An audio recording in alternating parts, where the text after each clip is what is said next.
Your journey in skilled trades starts at the Center for Skilled Trades and Technology.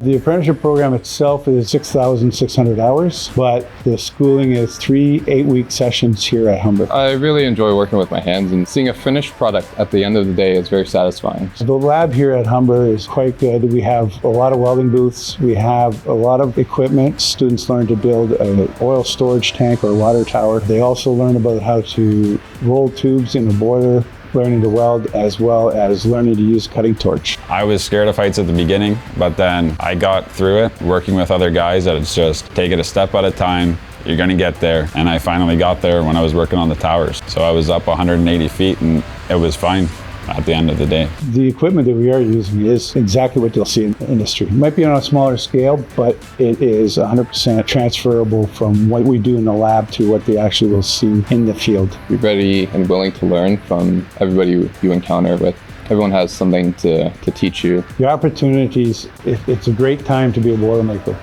We've never been as busy as we are right now.